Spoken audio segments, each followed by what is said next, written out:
әріптестер мен оқырмандар. Теңге тәуелсіздік келбеті атты тарихи видео сайтымызды назарларыңызға ұсынамыз.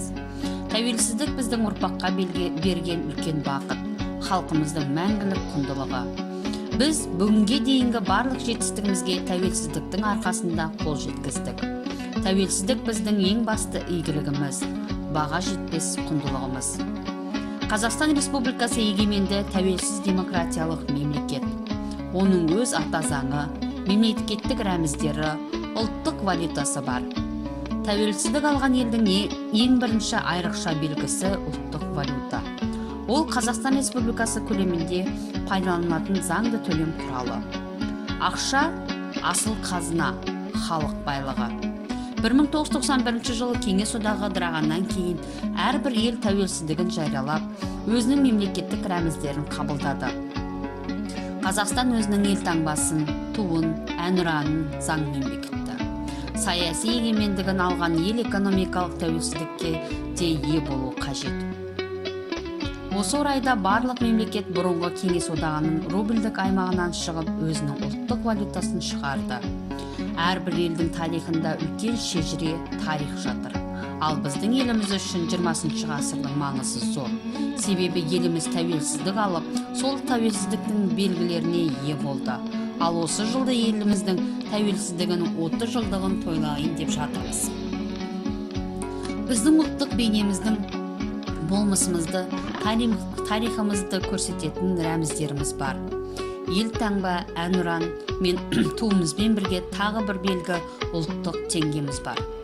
Теңге 1993 жылы 15 қараша күні дүниеге келді. Ұлттық валютаны теңге, ал оның 100-ден бір бөлігін тиын деп атауды сол кездегі Қазақстан Республикасының жоғарғы кеңес комитетінің төрағасы Сауық Тәкежанов ұсынған еді. Теңгенің де өз шығу тарихы бар.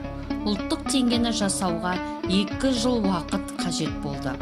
Қазақстан өз төл ақшасын шығару үшін 1990 жыл теңгенің алғашқы үлгісін жасайтын арнайы жұмысшы тобын құрды. Тәуелсіз елдің ұлттық валютасын жасап шығарған Тимур Сүлейменов, Меңдібай Әлин, Ағымсалы Дүзенханов, Хайролла Ғабжалеловтер еді. Олар жұмыстарын Қазақстан мәдениетінің тарихи даму аспектілерін зерттеуден бастаған. 1992 жылы теңге дизайндағы бейнелер бекітілді.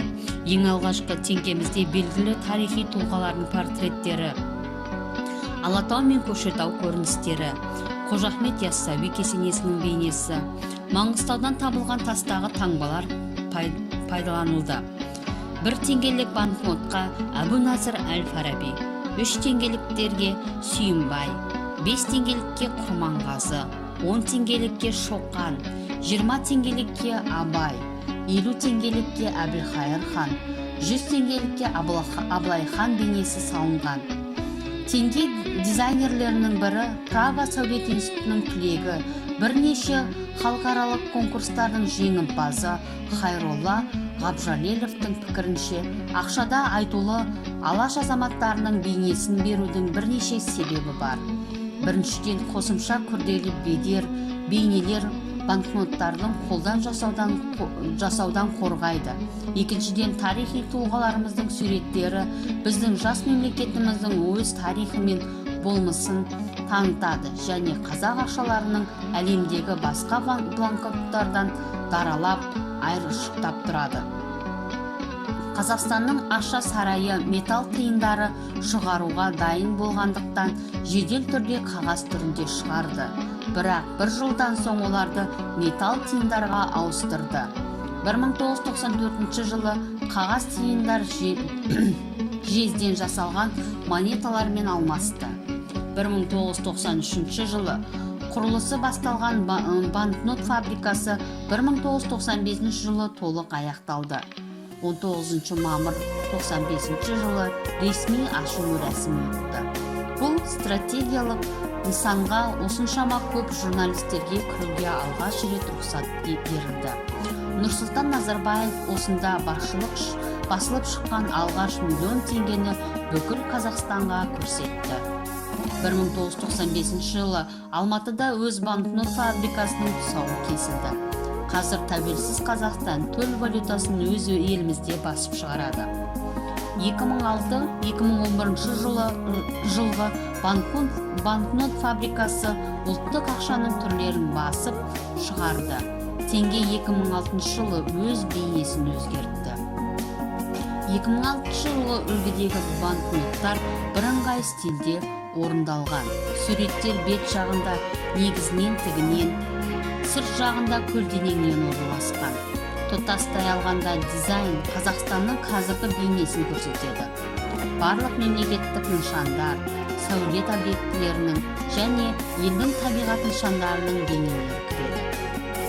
Қазіргі кезде мемлекетіміздің көтеріліп келеді.